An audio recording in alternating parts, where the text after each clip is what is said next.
ሰላም ጤና ይስጥልኝ እንደምን አላችሁ? ሁሉ መልካም አዲንፎ ተመልሰን መጥተናል። እንግዲህ ባሳለፍነው ሳምንት ያሉ የተለያዩ አበይት ጉዳዮችን እንመለከታለን። የመጀመሪያው ጉዳያችን የሚሆነው ከጆን ዳንኤልና ከአዶናይ ደጋፊዎች ጋር እየተነሱ ያሉ የተለያዩ ሀሳቦችን እንመለከታለን። ከዛ ባለፈ ደግሞ እንደገና ከዩቲናስ ጋር በተያያዘ እየተነሱ ያሉ ሀሳቦች እንዲህ ደግሞ እሷ ያስቀመጠችውን ነገር ደግሞ እንመለከታለን። ሁላችሁም ከኛ ጋር ሆናችሁ መረጃዎች እንድታገኙ ላለን መልካም ጊዜ ይሁንላችሁ። የኔ ቪዲዮዎች በግሩፕ ሆናችሁ ሪፖርት በማድረግ ምን አይነት ጥቅም ነው የምታገኙት? ደርሼባችኋለሁ። ለምን ስነ ስርዓት አትይዙ? ለምንድን ነው የምትቀኑት? ለምንድን ነው እርር የምትሉት? ለምንድን ነው አንድ ሰው ጠንክሮ በየቀኑ ሲሰራ ውስጣችሁ ለምን ነው የሚደብራችሁ? ለምን ያ ሰውን ማበረታታት አትመርጡ? ለምንድን ነው ውድቀት የሚሰማችሁ? ለምን ጸበል አትሄዱ? ለምን መንፈሳችሁ አታክሙ? ለምን ከእግዚአብሔር ጋር አትቀርቡ? ለምን ከጥላቻ ፍቅርን አትመርጡ? ለምን ከቅናት ማበረታታትን አትመርጡ? ለምን አንድ ሰው ሲሳካለት እኮ ሞቲቬትድ መሆን ያለባችሁ፣ ኢንስፓየርድ መሆን ያለባችሁ። ያ ሰው ለመጎተት ትሞክራላችሁ። ከየት ሆናችሁ እየጎተታችሁት እንደሆነ ታውቃላችሁ። ግን ያ ሰው ከታች ሆናችሁ ነው። ከዛ ሰው እኩል ወይም በላይ ብትሆኑ ኖሮ በምንም ተአምር መጎተት አትችሉም። ከየት አምጥታችሁ? ከታች ያለ ሰው ነው የሚጎትተው። በግሩፕ ሆናችሁ ሪፖርት እያደረጋችሁ እንደሆነ ደርሶኛል። ለምን ስነ ስርዓት አትይዙ? እኔ የዋህና ግልጽ ስለሆንኩኝ ጅል አይደለሁኝም። ልንገራችሁ፣ ተንኮል አቅበታለሁ። መቀመር ከኔ በላይ አይችሉም። ልንገራችሁ፣ ሰው ሲሪየስሊ መቀመር እችልበታለሁ።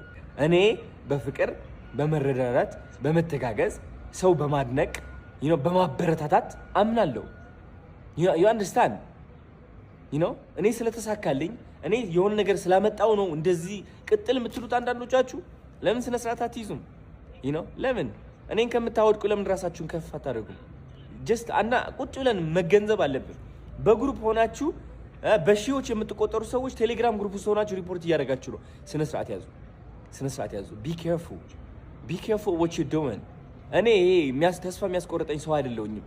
ከዚህ በላይ በጣም ብዙ ኩርኩም ደርሶኛል ከህይወት። ይህ ለኔ ምንም አይደለም፣ ቀላል ነው። ኢዚ። ይህ አካውንት ቢዘጋ ሌላ አካውንት ክሬት አድርጌ እመጣለሁ። በምንም ተአምር እኔ ተስፋ አልቆርጥም። ቲክቶክ ደግሞ እንደዚህ አገላብጬ ነው የማውቀው። ባይዘ ወይ በደንብ አድርጌ አገላብጬ አውቀዋለሁ። ኦኬ፣ አልጎሪዝሙን አውቀዋለሁ፣ መውጫ መግቢያውን አውቀዋለሁ። በስነ ስርዓት አድርጌ ለዘላለም ቫይራል መሆን የሚችል ሰው ነኝ። የቲክቶክ ሳይሆን የዩቲዩብም አውቀዋለሁ፣ የኢንስታግራምም እንደዛው፣ የፌስቡክም እንደዛው። ግን ኢነርጂ ቲክቶክ ላይ ነው ስፔንድ ማድረገው። ስለዚህ የሚሰራ ሰው፣ ለስራ ቃል የገባ ሰው፣ ልጆች ያሉት ሰው ተስፋ እንደማይቆርጥ ወቁ። ዞሮ እኔ እመጣለሁ። ተስፋ አልቆርጥም በምንም ተአምር። ስለዚህ አድቡ፣ ስነ ስርዓት ያዙ። ዲያስፖራ ሆናችሁ ቲክቶክ መማር የምትፈልጉ ከሆነ ሴት ሆነሽ ታዋቂ መሆን የምትፈልጊ ከሆነ በ7 ቀን ውስጥ ላንቺ መጽሐፍ ጽፌልሻለሁ። ከልጅነትሽ ጀምሮ እስካሁን ያለው ፍርሃትሽ፣ ኮንፊደንት እጥረት፣ እነዚህ ሁሉ ነገሮች አስተካክለሽ ታዋቂ ሴት እንድትሆኚ በ7 ቀናት ውስጥ አግዝሻለሁ። መጽሐፍ ማግኘት ከፈለሽ ሊንክ ባዮ ላይ አለ። ቲክቶክ ቫይራል መውጣት የምትፈልጉ ከሆነ በኃይለኛው እሱም በ7 ቀን ውስጥ በኃይለኛው ቫይራል መውጣት የምትፈልጉ ከሆነ ከ0 ፎሎወርስ ወይም ከ300 ቪው ወደ 100,000 ቪው በ7 ቀን ውስጥ መሻገር የምትፈልጉ ከሆነ ሊንክ ባዮ ላይ ያለ፣ ግቡና ተመዝገቡ። ለዲያስፖራዎች ብቻ ነው። አሁን የሀገሬ ልጆች ኢትዮጵያ ያላችሁ ደግሞ አዲስ አፕሊኬሽን እየሰራው ነው። ትምህርታችሁ እዛ ውስጥ ታገኛላችሁ። አዶናይ ይሄ ነበረ እንግዲህ እንደሰማችሁት። አዶናይን ብዙ ሰዎች የቴሌግራም አካውንት ከፍተው ሪፖርት እያደረጉ አካውንቱን ሪፖርት ለማድረግ እንዲመቻቸው ቴሌግራም አካውንት ከፍተው ተቀናጅተው ተባብረው አካውንቱን ሪፖርት እያደረጉበት ነው ያለው። ይህን ነገር የሚያሰማን በዚህ ሳምንት ነበር። በጣም የሚያገርም ነገር፣ በጣም ያስጠላል። ለክፉ ነገር በዚህ ልክ እንደዚህ ሰው ላይ ተነስቶ ማበር አግባብ ነው ብዬ አላስብም። ይሄ ነገር ቢታረም ቢስተካከል እላለሁ። ከዚህ ጋር ነው አሁን እንትኖች አካውንቱ ሪፖርት ማድረግ ከተጀመረ በኋላ ነው በቃ ነገሩ እንዳለ ዞረ። ከዛም በኋላ ጡዘቱ እንትን አለ ማለት። ከዛም አንዱ ደግሞ ተነሳና ይሄን ሀሳብ አስቀመጠ። ከሁለቱ ማን ይበልጣል ለሚለው ጥያቄ የኔን እይታ ልንገራችሁ፣ የእናንተን ኮሜንት ላይ ያስቀምጡ። አዶናይ ጎበዝ ነው። አሁን ላይ ካሉ ቲክታከሮች፣ ከከርሳሞች፣ ከጌመሮች ምናምን በጣም የተሻለና ምስኪን ጥሩ ልብ ያለው ልጅ ነው አዶናይ። ጆን ዳንኤል ግን እንዲህ ለእይታ ወይ ደግሞ ለውድድር አልነበረም ሲሰራ የነበረው በጎ አድራጎት ላይ። በጎ አድራጎት ልክ እንዳሁኑ ሳይነቃቃ ታች ወርዶ ተቸገሩ በማህበረሰብ ደረጃ እርዳታ ሲያካሄድ ለምኖ ሲረዳ ምናምን ሲያስተባብር የነበረ ልጅ ነውና ሁለቱም አንድ የሚያመሳስላቸው ነገር ሁለቱም በሰው ላይ ቅናትና ተንኮል የላቸውም። ከጌመሮች እነዚህ ከነ ናሆም ፎንቴ ምናምን ከሚባሉ አሉ የሆኑ ዝባዝንክ የሆኑ ሰዎች ከነሱ ጋር ይወዳደሩ። ሁለቱ ግን አንደኛ ናቸው። ለእኔ ግን ጆን የሚበልጥ ይመስለኛል። ጆን ያራዳ ልጅ ናት፣ ይመቻት። ሚስቱን ስለተነጠቀም እኔ ትንሽ ያሳዝነኛል። እሺ ይሄ ነበረ። አይ ቲንክ እዚህ ጋር መልካም ነው። እዚህ ጋር ኖርማል የራሱን እይታ ስለሆነ የራሱን አመላከት ነው ያስቀምጠው። ምንም ማድረጋቸው ሀሳብ ስለሆነ የሰጠውም እንደ ሀሳብ ትወስዳለህ። የተመቸው ጆን ዳንኤል ነው። ጆን ዳንኤልን ነው እሱ ድጋፍ የሚያደርግ የሚፈልገው። እሱ ለእሱ በጣም ምርጥ ጆን ዳንኤል ነው። ይሄ መፍቱ ነው። ምንም የተፈጠረ ነገር የለም። እዚህ ጋር መልካም ነው። የተፈለገውን መምረጥ የፈለገውን እንትን ማለት ይችላል፣ ማድነቅ ይችላል። ይሄ ክፋት አለው ብዬ አላስብም። ከዛ በኋላ አይ ቲንክ እየተሰጡ ያሉ ሀሳቦች ወይና ደግሞ እንደገና ልጁም እየሰነዘረው የተለያዩ ፐርሰናል የሆኑ አዶናይን በተመለከተ ፐርሰናል የሆኑ ነገሮች ትንሽ የወጡ ነገሮች ስለነበሩ የተለያዩ አድናቂዎችን የተለያዩ ግራ ሲያጋባ ነበር እና ግን ይሄ ልጅ ሲያደንቁ የነበረው ጆን ዳንኤልን ከምን አንጻር ነው ጆን ዳንኤል የመረጠው ከምን አንጻር ነው የሚለውን ደግሞ እንመለከታለን። እስኪ ቪዲዮ እንመልከተው። ጆን ዳንኤል የዚህ ልጅ ጊፍት ጋለሪ እንግዲህ እንዴት በጊፍት እንዳጥለቀለቀው እያያችሁ ነው አይደለ? ጠቅላላ ጆን ዳንኤል ነው የሚለው ማለት ነው። እያያችሁ ከሆነ ማለት ነው እዚህ ጋር የሚታያችሁ ከሆነ ከትንሽ እስከ ትልቅ ጊፍት ጠቅላላ የምርም እየከፈለ ነው አዶናይን የሚያሰድበው ማለት ነው። አሁን እንደውም ምን ማመን ጀምር ያለው የቴሌግራም ግሩፕ ላይ ራሱ ጆን ዳንኤል ራሱ ነው እየከፈለ የአዶናይን አካውንት ሪፖርት እያስደረገ ያለው ወደሚል ድምዳሜው ላይ ደርሻለሁ። በግሌ ማለት ነው። በግሌ እኔ እንደዛ እያደረገ ነው ወደሚል ድምዳሜ ደርሻለሁ። በግሌ ለምን አዶናይን በዚህን ያክል ደረጃ ምንም ሳያደርግ እርዳታ ስለረዳ ብቻ እውቅናውን ተጠቅሞ ሰዎችን ስላገዘ ብቻ ለምን መኪና ረዳ? ለምን መብት እኮ ነው። ለፈለግ እንዴ እኛ የሚያዘን ሰው አለ እንዴ? በራሳችን እውቅና በራሳችን ገንዘብ ለፈለግነው ሰው አንድ የምንረዳው ለምን ለዚህ ሰው አረክ? ለምን ለዚህ ሰው መኪና እንዴ? አንተ መርጠህለት ነው እንዴ? የራስ ገንዘብ ካለ በራስ ገንዘብ እዘዝ። አንተ ታዘዋለ እንዴ? ለዚህ ሰው ለምን አታረግም? ለዚህ ሰው ለምን አታረግም ተብሎ ካደረገ ሊመሰገን ነው የሚገባው የሆነ ሰው ማለት ነው። እውነቱን ልንገራችሁ፣ በቃ አለቀ። እውቅናው እኮ ገንዘብ ነው። አሁን ደግሞ ከራሱ አልወጣም ደግሞ ልትሉ ይችላል። ይሄ ነበረ። ይሄ ደግሞ ሌላ ሀሳብ። ምክንያቱ ምንድነው? የደገፍክበት ምክንያት ያላቸውን ኳሊቲ አይተ ሳይሆን ጆን ዳንኤል ጊፍት ጋላሪን ስለሞላለ ነው፣ ከርስን ስለሞላለ ነው እየደገፍከው እያደግነከው ያለው ከዚህ አንጻር ነው እንጂ አንተ ጆን ዳንኤልን ባይሰጥህ አትደግፈውም ነው ያው እያለ ያለው ነገር ማለት ነው። ይህም ሌላ ሀሳብ እንትን አለው ማለት ነው። ስለዚህ በጣም ጦዘ ነገሩ፣ በጣም እየጦዘ መጣ። ይህን መልከት ደግሞ አንደኛው ጆን ዳንኤል ኢትዮጵያን ቲክታከር ኪንግ ነው። ምክንያቱም አሁን የምታያቸው አዶናይ ራሱ ብትሉ ቲክቶክ እንዴት መጠቀም እንዳለበት ያወቀው ጆን ዳንኤል እንትን ካለ በኋላ። ስለዚህ ጆን ዳንኤል አሪፍ ነገር እየሰራ ስለሆነ እሱን ለመጣል ምናምን ይሁን እንትን ለማለት ምናምን ብትሞክሩ ራሱ አይሳካላችሁ። ለምንድን ነው እንዴ? እናቴ ቀድማ የምታውቀው ከኔ በፊት አባቴ ነው እኮ አይደል? ስለዚህ በምንም ተአምር ጆን ዳንኤልን መጣል ስለማትችሉ በቃ እረፉ፣ ይቅር። ሴት የላኩ ሞት አይፈራም። እንግዲህ እንደሰማችሁት ነው። ታያችሁ አይደል? የጆን ዳንኤልም ራሱን የቻለ እንትኖች አሉት፣ ግሩፖች አሉት። ሁለቱም እርስ በርሳቸው ሰጣ ገባ ውስጥ የገቡ ነው። ደጋፊዎች ናቸው። ባይዘው እነሱ ልጆች ጋር ምንም የተፈጠረ ነገር የለም። የኛም እንደሰማችሁት ይሄም ከእርሳቸውም ሞልቶላቸዋል፣ ይሄም ደግሞ ጊፍት ጋለሪው ሞልቶላቸዋል። ሁለቱም ተቻችሏል ነው ሀሳቡ። እንደዚህ አይነት ሰጣ ገባ ውስጥ ነው ያሉት ከረንትሊ። ከዛም በኋላ ነገሩ ማይሆን ነገር ውስጥ እየገባ መጣ። ያው ሪፖርት እንደምዳረግ ተደርሰ ማለት ነው። ስሙት ፋሚሊ። እንግዲህ ለማታውቁት አንደኛው የአዶናይ ጠላትና የአዶናይን አካውንት ለማዘጋት ላይቭ እየገባም በውስጥም እየከፈለ ከሚያደርገው መካከል አንደኛው ይሄ ነው። በሌላም ሰው ተልኮ ሊሆን ይችላል። አንደኛው ይሄ ፎቶ ላይ የምታዩት ነው። አካውንቱን ከስር ሜንሽን አድርጌዋለሁ። ሁላችሁም እየገባችሁ በመቤት ይዣችኋለሁ፣ ሪፖርት አድርጉልኝ። በድንግል ማርያም ይዣችኋለሁ።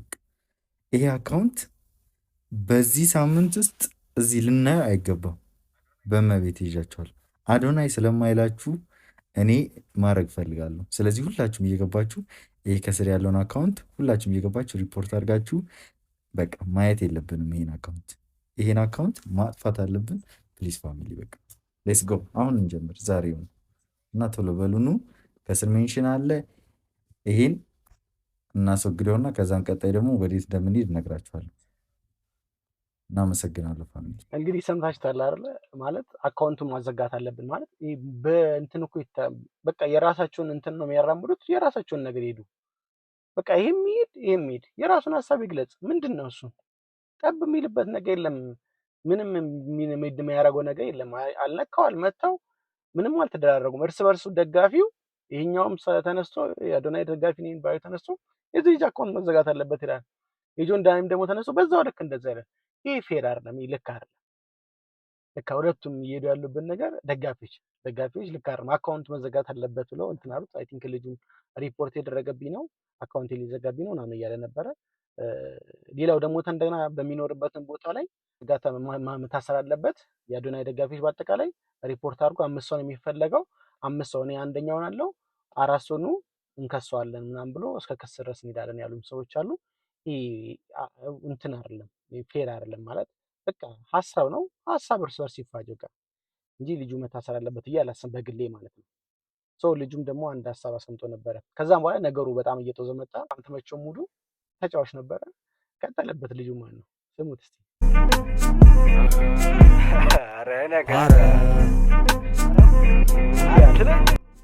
እኔ በመንጋ አልመራም በረት ውስጥ ካልገባ አንለቀም ብሎ የሳቅ ኢሞጂ አስቀምጠው እንግዲህ ልጁም እንደዚህ ተናገረ። ያው ነገሩ ጦዘ ማለት ነው። ነገሩ በጣም ጦዞ ነው ያለው። ከረንትሊ ያው ሁሉም የራሱን ሀሳብ እንትላል። ልጁ ላይቭ መግባት አልቻለም። አይ ቲንክ ወደ ፌስቡክ እንሂዱ ምናምን ነገር ብሎም ለቋል። ሰው እንደዚህ ነው ነገሩ። በጣም እየጦዘ ሄደ ማለት ነው። ነገሩ እየጦዘ ሄደ። እዚህ ደረጃ ላይ ደረሰ። እኔ ልበልጥ ሌላ ጨዋታ ውስጥ ናቸው።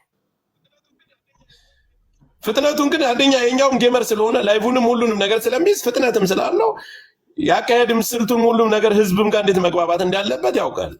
የአዲስ አበባ ወጣት አሁን ብጠይ በስፋት የሚወደው ጆን ዳንኤል ሚዛን የሚያነሳ ስራ ስለሚሰራ ነው። አሁን ለምሳሌ የሆነ ቦታ ሄደ ጊፍት ጋላሪሽ ስለተሞላለሽ ነው። ጆከር አትቀልድ።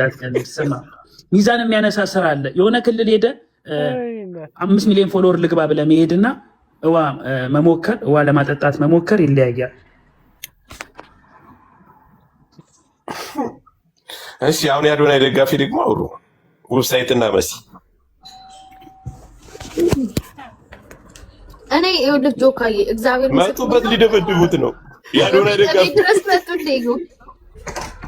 እኔ እውነት ለመናገር ሁለቶቹንም ነው እኮ የምደግፈው። ማለት ዩኤልን እኮ እኔ ሳይድ አትያዝ ነው እንጂ መቼ ያዝኩኝ? የት ነው ያዝኩት ሳይድ? ኖ ሳይድማ ይዛሃል። እግዚአብሔርን ናውራ ካለ ሳይድ ይዛሃል። ኖ ይዛሃል። ስሚ ሀሳብ እኔ ይኸውልሽ መሲ እኔ ለምሳሌ በጫት ጥርሱን የጨረሰና በመጠጥ ገንዘቡን የጨረሰ አርቲስት ከሚሸለም ብዙ እናቶች ጉልት ላይ ያሉ፣ መንገድ ላይ ያሉ፣ ብዙ ክልሎች ላይ ያሉ እነዛ ይረዱ ማለቴ ሳይድ ነው እንዴ? እነዛ ሰዎች እኮ በጫት ጥርሱን የጨረሰ ያልከው ማንን ነው? የተሸለሙትን አርቲስቶች ናቸው። እንደዚህ እነዚህ ትልልቆቹ ሰዎች ይቀማሉ። እንዲህ እያሳቀ ነበረ ጆከር ማለት የአዶናይ ደጋፊዎች ኮሜንትስ የአዶናይ በሉ እያለ የጆን ዳንኤል በሉ እያለ እንግዲህ ቀይ ነው በቃ ማለት እሱ ተጫውቶ ፈን አድርጎ ላሽ ይላል፣ ይጫወታል፣ ከዛ ላሽ ይላል። በቃ ነው መሆን ያለበት እንጂ ሲሪየስ ነገር መሆን የለበትም። ማለት ቲክታክ ነው በቃ ማንንም ሰው የምታውቁት እዚህ ጋር በስልክ በቀረበ ነገር ነው እንጂ ከዛ ውጭ ነገር አይደለም የቀረበው የምናውቀው ማለት ነው። ፐርሰናል ነገሮች ስለማናውቅ ማለት ነው። ምናልባት የአርቲስቶችን በተመለከተ የተናገሩ ነገር አግባብ ነው ብዬ አላስብም። ሱራፌል ተካም ምንም አይነት ሱስ እንደሌለበት አውቃለሁ። እኔ ፐርሰናል አውቃለሁ። ምንም አይነት ሱስ የለበትም። አይቅምም። ይሄን ማለት የምናውቀውን ነገር መናገር መቻል ስላለብን ነው። ከዚህ ሱስ ነፃ እንደሆነ እንድታውቁ ፈልጋለሁ። በተባለው ልክ ደግሞ አይደለም። ነገር ግን የጆን ዳንኤል እየሰራ ያለው ለእናቶች ዋሚስ የሰጠ ያለው ነገር ምንም ድርድር ውስጥ የሚገባ ነገር ነው። ከየትኛውም ነገር ጋር የሚዋደር አይደለም። መልካም ተግባር ነው። በጣም የሚገርም ነገር ነው በዚህ ልክ ከሆነ ማለት ነው። ነገር ግን ፐርሰናል ነገር ሆኖ ነገሩ ልጆቹም ማጣላት የሚል ነገር ባይኬድ ባይነኝ ይሄን ይመስል ነበር አጠቃላይ ከነሱ ጋር ተያይዞ ያለ ነገር። ከዛ ልጁን መጨረሻ ላይ አንድ ሀሳብ አስቀምጧል። ልጁን መጨረሻ ላይ ይህን ቪዲዮ ልሰራ ስል ይህን ሀሳብ አስቀምጦ ነበረ። እስኪ ተመልክተን እንመለስ። በስተመጨረሻ የይቅርታ ቪዲዮ ያው እንግዲህ ልሰራ ተገድጃለሁ። ላይቭም ተዘግተዋል። ከዚህ በኋላ ላይቭ መግባት አልችልም። ለአዶናይ ተከታዮች እንዲሁም ለጆን ዳንኤል ተከታዮች ይህን ቪዲዮ እንዲደርስ ለሁሉም እንዲደርስ ኮሜንቴንም እንዳታስጨንቁት፣ ሪፖስት አድርጉ። ኮፒ ሊንክ እያደረጋችሁ በደንብ ስሚ። መጨረሻ ላይ ቁጭ ካልኩበት ተነስቼ ያው ይቅርታ አላችኋለሁ። ምን አደርጋለሁ? አልተቻላችሁም። አራቶች አምነናል፣ ተሸንፈናል። ወደ ጉዳዩ ልግባና እውነት ነው ኢዩኤል ተሳስተዋል። ስህተቴ ምንድን ነው? የራሴን አመለካከት ብቻ ማራመድ አልችልም። ያ ስህተት ነው። የሰዎችን ሀሳብ መቀበል አለብኝ። ሰዎች ሚሉኝ መስማት አለብኝ። በራሴ አመለካከት መሄድ አለብኝ። እከሌ ጥሩ ነው እከሌ መጥፎ ነው ማለት እኔ አልችልም። ምክንያቱም እናንተ ስለማትፈልጉ። ለዛ ነው ይቅርታ ምላችሁ። ሀሳቤ ገብቷችኋል? እና ደግሞ እንዳለ ቪዲዮ የሰራችሁብኝ እኔን ተቃውማችሁ ይህ ልጅ ይታሰር አካውንቱ ይዘጋ ያላችሁ ሁላችሁንም ገብቼ ፕሮፋይላችሁን ሳይ የትግራይ ልጆች ናችሁ። የትግራይ ልጆች በልዩነት አታምኑ ማለት ነው። ተቃውሞ አትወዱም፣ ግን ስቲል እናንተ እየተቃወማችሁ ነው መንግስትን። ተቃውሞ ግን አትወዱም። ይህን አስምሩበት። በመቀጠል ኢዩኤል ጊፍት ጋላሪ ተሞልቶለታል እያላችሁ ነበርና ይህ ልጅ ሆዱን ሲሞላ ሳላያችሁም ከአዶናይ ጋር እኔ እንኳን የ150 ድራም ምናምን 200 ድራም ጊፍት ጋላሪ ምኖረው ዱባይ ነው። አሁን 150 ድራም ምሳ እኮ ነው። እንደዛ አታስቡ። ጊፍት ጋላሪ ምናምን አትበሉ። አይምሯችሁን አሰሩት። ወደ ይቅርታ ስመለስ ያው እናንተ ስማርት የሆናችሁ የምታስቡ የምታገናዝቡ መስሎኝ ይህንን ሀሳብ አመጣሁኝ። እኔ እንደማታስቡ ስለገባኝ እስክታስቡ ድረስ ለጊዜው ይህንን አጀንዳ ትቼዋለሁ ነው እንጂ ቅርታ ምናምን ነገር አለ። መልካም። ለማንኛውም ግን ሌላ ፖይንት አነሳ ማለት ይሄ ጥሩ አይደለም። አሁን ያተነሳው ነገር ልክ ነው ብዬ አላስብም። ትግራይ ተወላጅ ስለሆኑ ብቻ አዶናይ እየደገፉ ያሉ ቪዲዮ እየሰሩ ልጆች ናቸው ብዬ አላስብም። እኔም ስለሰራው ማለት ነው። ትግራይ ስለሆኑ አይደለም። ትግራይ ስለሆኑ ሳይሆን ትግራይ ማንም አይደለም ማለት ልጁ ብሔር እያየ እየደገፈ አይደለም ያለው፣ ሃይማኖት እያየ እየደገፈ አይደለም ያለው። ስለዚህ ከዚህ አንጻር ይሄ ልክ አይደለም። ልክ ነገር ነው ብዬ አላስብም። ልክ አልሰራም። እዚህ ጋር ይሄ ልክ ነው ብዬ አላስብም። ትግራይ ስለሆኑ ሳይሆን ሀሳብክ ልክ ስላልሆነ ነው ይህን ሀሳብ የተቀመጥብኝ ነበረው። ይህን ይመስል ነበር አጠቃላይ ያለው ነገር ያው እና በመቀጠል ደግሞ የምንመለከተው የዩቲናስ ጋር በተገናኘ በጣም አጭር የሆነች ቪዲዮ አለች። እሷን ተመልክተን እንመለስ። ከዩቲናስ ጋር በተገናኘ ዩቲናስ የምትባለዋ ቲክቶከር በኢንስታግራም አካውንቷ ትላንትና ከሰዓት 3 ስልክ አካባቢ ከቦሌ ሞጭልፎን ጠፍቷል ብላ ኢንስታግራሟ ላይ ፎቶዬን ከፌስቡክ አውርዳ ስለለጠፈች እሱን ጉዳይ ግልጽ ለማድረግ ነው። ይህ ነገር ቤተሰቦችን፣ ጓደኞችን፣ የስራ ባልደረቦችንና ብዙዎቹን ወዳጆችን አስቆጥቷል። እኔ ንቄትቸው ነበር እንደ ኖርማል እንደ መፈጋገር ቆጥሬው። ሁኔታው ግን ትልቅ የስም ማጥፋት ወንጀል ስለሆነ ጉዳዩ በህግ እንዲታይ ጠበቃ ጓደኞችም ስላማከሩኝ ወደ ህግ ለወስደው ዝግጅታችንን ጨርሰናል። ህግ ቦታ ትቀርብና ያለችበትን አግባብ እዛው እንነጋገርና ጉዳዩ እናየዋለን ማለት ነው። የተፈጠረው ኢንስታግራም ላይ ነው። ኢንስታግራም ላይ እሷ በዚህ አሁን እዚህ ጋር በማሳያችሁ ፎቶ እሷ የለጠፈችውን ፎቶ እሱ በመውሰድ የፖስተበት መንገድ የተናገረው ደግሞ የጻፈው ነገር አግባብ ነው ብላ ስላላሰበች እሷም የገባችው ይሄ ነገር ከዛ ተንሳ እዛ ጋር ይህ ሰውዬ ነበር እሷ እንደዛ የተናገራት የእሷ ደጋፊዎች ወይ ደግሞ ሌሎች ደግሞ እንደገና በዚህ ልክ ይሄን ሀሳብ አስቀምጠዋል ማለት ነው። ነገራችሁ ላይ አንዳንድ ባልቴት የሆናችሁ ሴቶች እስከ 3ኛ መጣት የለመዳችሁ ከሀሜት ጋር ምናምን የሆነ እንደዚህ አፋችሁን ይዛችሁ ምናምን ማውራት የለመዳችሁ ወንዳ ሴቶች ሰይድ አህመድ የሚባል ሰውዬ አሁን ፌስቡክ ላይ ዞር ስላየሁት እና ዩቲኤ ወንዝ ዳር ይሄን ፎቶ ታጋራለች። ምን ብሎ ይጽፍልሻል? ዩቲያውን ብታረጊ አባቱ ማን ነው ይባላል። ምን አስመሰለበት መሰለ ጀለሰ ጠይቃ ገገምች በመሰለ በነገር ላይ በእንደዚህ አይነት ነገር በርካሽ የምታገኛት ልጅ አይደለችም። በነገራችሁ ላይ ዩቲናስ ማለት ማርያምን ነው ብላችሁ ስለሆነ እዚህም እዛ የምትል አይነት ልጅ አይደለችም። ስራዋ ብቻ የምትሰራ ሴት ናት። ገብቷቸዋል። ለካ ጀለስ ደግሞ ሌላ ጌም ውስጥ ነው ያለችው አባቴ። ለካ ቦሌ አካባቢ 3 ስልክ ሰርቆልሽ ጠፍቷል። ዩቲ ደግሞ እዚህ ኢንስታግራም ላይ ዳቀዋለች። ጀለስ ደግሞ ቲክቶክ ላይ መጥቶ ይላል እከሳለሁ፣ ካልከሰስከኝ እንቀሃለሁ አለች። ዩቲ ምን አባቴ ይላል፣ ካልከሰስከኝ እንቀሃለሁ። ገብቷቸዋል። እንዲህ ውሸት ቢሆን እንደዚህ አትል። በዛ ደግሞ ሰው ውሸት አትናገር ስለወጥ አንድ አስተዳደጓም አንተን ውሸት እንድትናገር ያደርጋትም፣ ሁለተኛ ደግሞ ሙስሊም ናት። ሄሮድ ጀለስ ግን ምን ነክቶት እንደሆነ አላውቅም። ቻለው እንግዲህ ከቋጥኝ ጋር የተጋጨው የልጁን ፐርሰናሊቲ ነው የተናገረው። ባልቴት የሆናችሁ ወንዶች በጣም ከባድ ወርድ ነው። ባይዘ በጣም ከባድ ወርድ ነው። ሰው የልጁ የተናገረበት ነገር የወረደ ቃል ነበር የተናገረው። የወረደ ቃል የወረደ ስድብ የተናገረው ሰው እሱም ስሙን አጠፍቷል። እንደገና ደግሞ እሷም ደግሞ እንደገና መልስ መልሳለታለች። ከስሻለሁ አለ። እንግዲህ ይጎ ሂድ ክሰስ፣ ካልከሰስከኝ እንደውም ንቀሃለሁ አለችው። እዚህ ጋር ሆነ ማለት ነው። ዲቴል እስቲ እንስማው ነገሩ ዲቴል በአንድ ላይ አውቃ ለምታጠፋው የፈጠራት ይጠይቃት። አንተ ማነህ? ምንድነህ? ምንስ አገባህ? ዩቲናስ ከጓደኞቿ ጋር ውሃ ቦታ ወንዝ ቦታ ትሄድና ፎቶ ትነሳለች። ያንን ፎቶ ለሶሻል ሚዲያ ታጋራለች። ሰይድ አህመድ ደግሞ ይሄን ሲያይ ፎቶውን ይዞ ፌስቡክ ላይ ይለጥፋታል ማለት ነው። ምን ይላል? አሁን ብታረግዢ ከማን ያረገዝሽ ነው የሚባለው ብሎ ይፖስታታል ማለት ነው። ይሄን ሲታይ ዩቲ ትሪገር ተውና የሱን ፎቶ ይዛ ደግሞ እሷ ኢንስታግራም ላይ በተራዋ ሂዳ ቦሌ አካባቢ 3 ስልኮች ሰርቆን ተሰውሯልና ያለበትን የምታውቁ አሳውቁኝ ብላ ትፖስተዋለች። ይሄንን ደግሞ ሰይድ አህመድ እከሳለሁ እያለ እየዛተ ይገኛል። ፌስቡክን ትቶ ደግሞ ወደ ቲክቶክ ተፈናቅሏል። ይሄንን ለመፋለም ማለት ነው። ዩቲ ደግሞ ካልከሰስከኝ እንቀሃለሁ እያለችው ነው። እዚህ ደርሷል። ይሄ ነው ግልጽ የሆነ ነገር። ይሄ ነው ሙሉ ነገሩ። በአጠቃላይ ይሄን ይመስላል ሙሉ ነገሩ ማለት ነው።